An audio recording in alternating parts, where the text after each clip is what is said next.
हम आज आपके सामने अपने YouTube चैनल के माध्यम से आयकर आगरण विवरण वित्तीय वर्ष 2022-23 कर निर्धारण वर्ष 2023-24 के विषय में बताना चाहूँगा।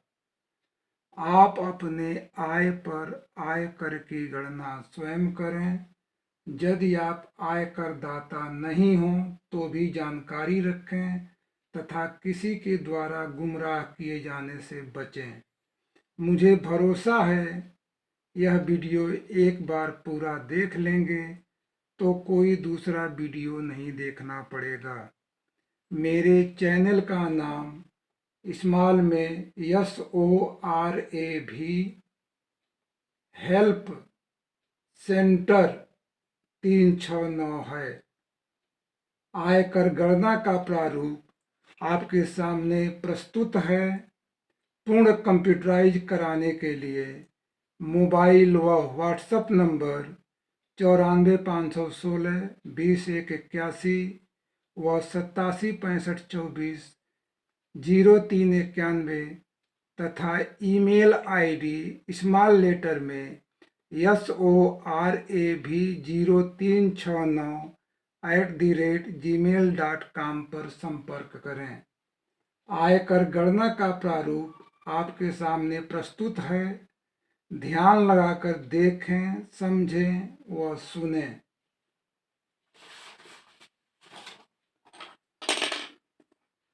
कर्मचारी अपना नाम यहाँ भरें, आय पद नाम यहाँ भरें, आयकर पैन नंबर यहाँ भरें, आधार नंबर यहाँ भरें, कार्यालय का नाम यहाँ भरें, GPF/प्रान नंबर को यहाँ भरें, जन्म तिथि लिख देवें।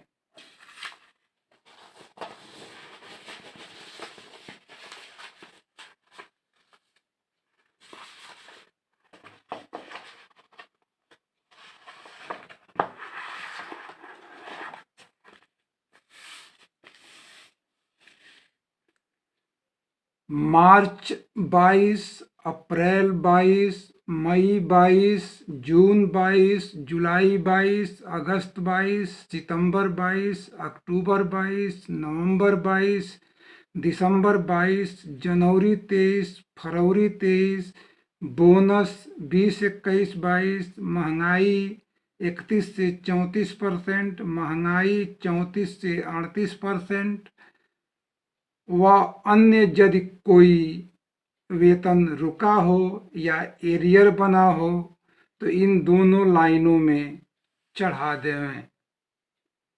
वेतन को यहाँ अंकित करें, व्यक्तिगत वेतन को यहाँ अंकित करें, महंगाई भत्ता को यहाँ अंकित करें, मकान भत्ता को यहाँ अंकित करें। अन्य कोई भत्ता हो तो इन दोनों स्थानों पे अंकित करते हुए इन समस्त का योग यहाँ लिखें। GPF या NPS की कटौती को यहाँ अंकित करें। यदि कोई अग्रिम लिए हों उसकी वापसी को यहाँ अंकित करें। उसके किस्तों की संख्या को यहाँ अंकित करें। सामूहिक बीमा की धनराशि को यहाँ अंकित करें। माहवार आयकर की कटौती करा रहे हों तो यहाँ अंकित करें। अन्य कोई कटौती और हो रही हो तो यहाँ अंकित करें। इन समस्त प्रकार की कटौतियों को जोड़कर कुल कटौती यहाँ लिखें तथा शुद्ध धनराशि को यहाँ भरें। इस प्रकार अप्रैल 22 का, मई 22 का, जून 22 का, जुलाई 22 का, अगस्त 22 का, सितंबर 22 का, अक्टूबर 22 का, नवंबर 22 का, दिसंबर 22 का, जनवरी 23 का, फरवरी 23 का सब भर कर पूरा करें। बोनस की धनराशि जो 6908 रुपये मिलती है उसको वेतन में लिखें। योग को लिखें। GPF कटौती में 5181 कटता है उसको लिखें। NPS में 10% कटता है उसको लिखें। जो भी कटौती हुई हो उस कटौती को कुल कटौती में लिखते हुए नेट धनराशि को शुद्ध भुगतान को यहाँ लिखें। महंगाई भत्ता की धनराशि को महंगाई भत्ता में लिखें। योग करें। जीपीएफ या एनपीएस में कटने योग्य हो तो कटवाएं। कुल कटौती दिखाते हुए शुद्ध भुगतान दिखाएं।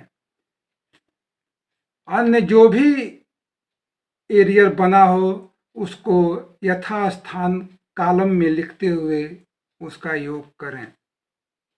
अब आपको आगे आयकर के प्रारूप में गणना करना या कहाँ पे किस खाने में किस जगह पे क्या भरा जाएगा उसको दिखाएंगे।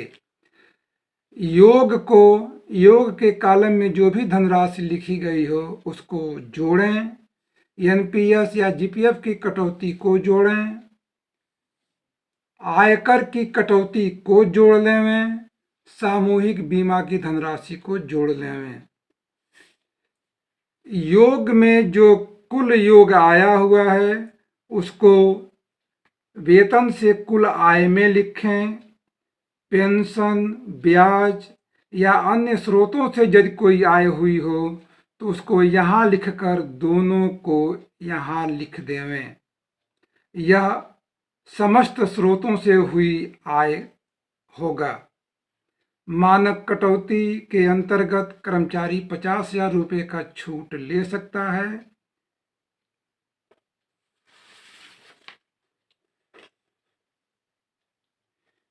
किराए के घर में रह रहे होंगे तो वेतन में जो मकान भत्ता प्राप्त हुआ है उसको बचाया जा सकता है। कितने रुपए की माहवार किराएदारी के पेपर पे कितना रुपया मकान भत्ता बचाया जा सकता है, कमेंट करें, वीडियो बना दिया जाएगा। गृह निर्माण के लिए यदि लोन लिए हों तो उस पर ब्याज की अदायगी चाहे जितना किए हों 2 लाख रुपए तक की छूट का प्राविधान है। अन्य कर मुक्त भत्ता जो यहाँ और यहाँ जोड़े हों उसको लिख लें। इस प्रकार वास्तविक आय में 50,000 रुपये मासिक किराया से बची धनराशि, मासिक किराएदारी के पेपर पे मकान भत्ता की बची धनराशि, ब्याज की धनराशि, कर मुक्त भत्ता की धनराशि को जोड़ते हुए समस्त स्रोतों की आय में से घटाकर वास्तविक आय यहाँ लिखें। जीपीएफ की कटौती जो यहाँ हुई है जिसका जोड़ आप किए हैं उसको यहाँ लिखें। जीपीएफ तथा जीआईएस के जोड़ को यहाँ लिखें। एनपीएस में 50,000 रुपये या 50,000 रुपये से अधिक कटा हो तो 50,000 रुपये की धनराशि को यहाँ अलग दिखाते हुए जिसका लाभ 80G के अंतर्गत नहीं लिया जा सकता है उसको अलग से ले सकते हैं। 50,000 से ऊपर की धनराशि को यहाँ लिखें जिसकी गणना 80C के तहत की जाएगी।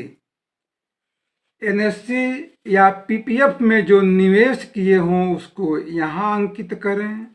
एलआईसी के प्रीमियम को यहाँ अंकित करें। हाउसिंग लोन का जो मूलधन का भुगतान किया जा रहा है उसको यहाँ अंकित करें। 2 बच्चों की ट्यूशन फीस को यहाँ अंकित करें। सुकन्या समृद्धि योजना में निवेश किए हों तो भी यहाँ अंकित करें। इस प्रकार जीपीएफ जीआईएस की धनराशि, एनपीएस में 50,000 रुपये से अधिक की धनराशि, एनएससी पीपीएफ में निवेश की धनराशि, एलआईसी के प्रीमियम की धनराशि, हाउसिंग लोन के मूलधन के भुगतान की धनराशि, 2 बच्चों के ट्यूशन फीस की धनराशि, सुकन्या समृद्धि योजना की धनराशि को जोड़ते हुए 80C के अंतर्गत जो कुल बचत होगा यहाँ लिखें। 80C के अंतर्गत अधिकतम 1.5 लाख रुपए की बचत की जा सकती है। 1.5 लाख रुपए या 1.5 लाख रुपए से यदि यहाँ कम आया हो, 80C के अंतर्गत 1.5 लाख रुपए से कम की बचत की गई हो, उसको यहाँ लिखें। 80E इन समस्त छूटों के बावजूद अतिरिक्त छूट की श्रेणी में 80E बच्चे के उच्च शिक्षा पे यदि ऋण लिए हों तो उसके ब्याज जो अदा कर रहे हो उसको यहाँ लिखें। पेंशन की धनराशि यदि यहाँ लिखे हों तो उस पे 33.3% या 15,000 रुपये में जो कमाता हो उसको यहाँ लिखें। 80G के अंतर्गत जो राष्ट्रीय रक्षा कोष है जिसका संचालन प्रधानमंत्री मुख्यमंत्री द्वारा होता है, उसमें निवेश किए हों तो यहाँ लिखें। सूखा राहत कोष में, राष्ट्रीय बाल कोष में यदि निवेश किए हों तो उसको यहाँ लिखें। 80D बीमा मेडिकल का यदि प्रीमियम दिए हों या स्वास्थ्य परीक्षण कराए हों तो उसकी धनराशि को यहाँ लिखें। आश्रित जिसका जीविकोपार्जन आपके आय पर निर्भर करता हो, यदि वह व्यक्ति 60 वर्ष से ऊपर हो तो उस पर जो धन खर्च किए हों उसको यहाँ लिखें। 80DDB स्वयं व आश्रित की गंभीर बीमारी पर यदि खर्च किए हों तो उसको यहाँ लिखें। आश्रित 60 वर्ष से ऊपर है तो उसकी बीमारी पे खर्च किए हो उसको यहाँ लिखें। 80DD दिव्यांग स्वयं हों या आश्रित के चिकित्सा पे जो खर्च किए हों उसको यहाँ लिखें। दिव्यांग की गंभीर बीमारी पे जो खर्च किए हों उसको यहाँ लिखें। अन्य कोई भत्ता हो जो कर मुक्त हो उसको यहाँ लिखें।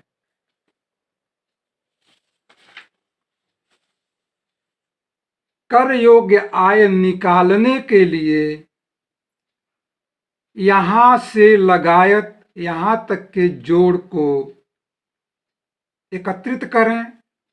यहाँ 1.5 लाख या 1.5 लाख रुपए से कम जो लिखा हो उसको NSC में 50,000 रुपये से अधिक की जो धनराशि बचाए हैं उस 50,000 को जोड़ लें तथा वास्तविक आय में से उसको घटाएं। यही समस्त छूट लेने के उपरांत कर योग्य आय होगा, जिसका लाभ पुराने स्लैब में ले सकते हैं।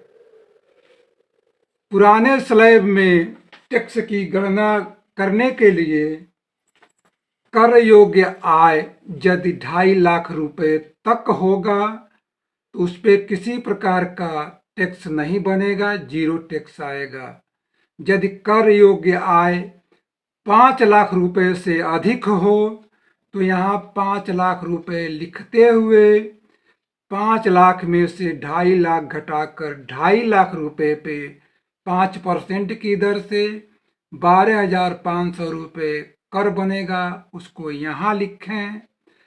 कर योग्य आय 10 लाख रुपए से अधिक होगा तो उस 10 लाख रुपए को यहाँ अंकित करते हुए उसमें से 5 लाख रुपए को घटाकर शेष बचे 5 लाख रुपए पे 20% की दर से 1 लाख रुपए कर बनेगा, उसको यहाँ लिखें। 10 लाख रुपए से ऊपर यदि कर योग्य आय हो तो उसको यहाँ लिखते हुए, यहाँ कर योग्य आय को लिखते हुए उस आय में से 10 लाख को घटाएं, जो शेष बचता हो उस पे 30% की दर से कर देय होगा। पुराने स्लैब में समस्त करों को जोड़ लें। यहाँ तथा यहाँ तथा यहाँ तथा यहाँ की धनराशि को जोड़कर देय आयकर को यहाँ लिखें। यदि कर योग्य आय 5 लाख रुपए या 5 लाख रुपए से कम होगा तो धारा 87A के तहत 12,500 रुपये का छूट बनता है, वह कर्मचारी को दे दिया जाएगा तथा कर्मचारी पुराने स्लैब में आयकर देने से मुक्त हो जाएगा। समस्त स्रोतों से हुई आय में से हम नए स्लैब की गणना करना शुरू करेंगे। किसी भी प्रकार का कोई छूट देय नहीं होगा तथा समस्त स्रोतों से हुई आय पर ही नए स्लैब की गणना की जाएगी। समस्त स्रोतों से हुई आय 2.5 लाख रुपए तक होगा तो किसी प्रकार का कोई टैक्स नहीं बनेगा तथा 0 अंकित करें, 0 लिखें। यदि समस्त स्रोतों से हुई आय 5 लाख या 5 लाख से ऊपर होगी तो 5 लाख में से 2.5 लाख घटाते हुए अवशेष बचे 2.5 लाख पे 5% की दर से 12,500 होगा, लिखें। यदि समस्त स्रोतों से हुई आय 7.5 लाख या 7.5 लाख से ऊपर होगा तो 7.5 लाख को यहाँ लिखते हुए उसमें से 5 लाख को घटाएं, 2.5 लाख पे 10% की दर से 25,000 रुपये का कर बनेगा, जिसको यहाँ लिखें। यदि समस्त स्रोतों से हुई आय 10 लाख या 10 लाख से ऊपर हो उसको यहाँ लिखें तथा इसमें से 7.5 लाख को घटाएं, अवशेष बचे 2.5 लाख रुपए पे 2.5 लाख रुपए पे 15% की दर से 37,500 रुपये का टैक्स बनेगा, उसको यहाँ लिखें। समस्त स्रोतों से हुई आय यदि 12,50,000 या उससे ऊपर हो तो उसको यहाँ अंकित करें। 12,50,000 रुपये को ही यहाँ अंकित करें, जिसमें से 10 लाख रुपए घटाने के बाद अवशेष बचे 2.5 लाख रुपए पे 20% की दर से 50,000 रुपये का कर बनेगा, उसको यहाँ लिखें। यदि समस्त स्रोतों से हुई आय 15 लाख रुपए होगा या 15 लाख से ऊपर होगा तो 15 लाख को यहाँ लिखें। 15 लाख में से 12.5 लाख को घटाएं, 2.5 लाख पे 25% की दर से 62,500 रुपये का कर बनेगा, जिसको यहाँ लिखें। यदि समस्त स्रोतों से हुई आय 15 लाख से ऊपर हो तो उसमें से 15% घटाते हुए अवशेष बचे धनराशि पे 30% की दर से टैक्स की गणना करते हुए यहाँ लिखें। नए स्लैब के समस्त करों को जो यहाँ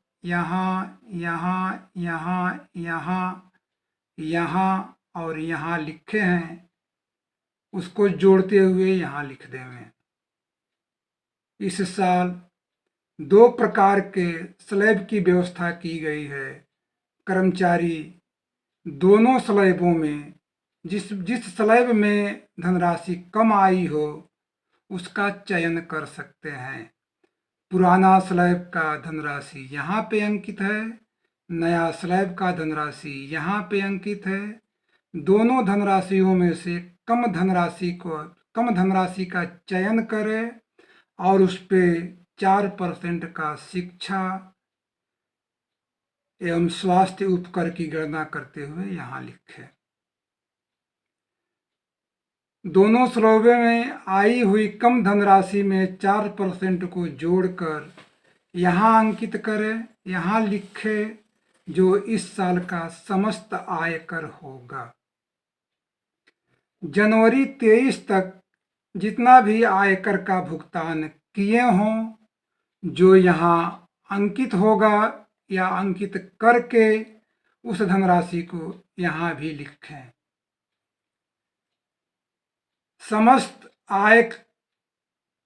समस्त योग में से आयकर के योग में से जनवरी 23 तक किए गए भुगतान को घटाते हुए यहाँ लिखें। यही धनराशि फरवरी के वेतन से काटी जाएगी। इसी अंकों को शब्दों में लिखते हुए अपना मोबाइल नंबर, अपना हस्ताक्षर करें। किसी भी प्रकार की असुविधा होने पे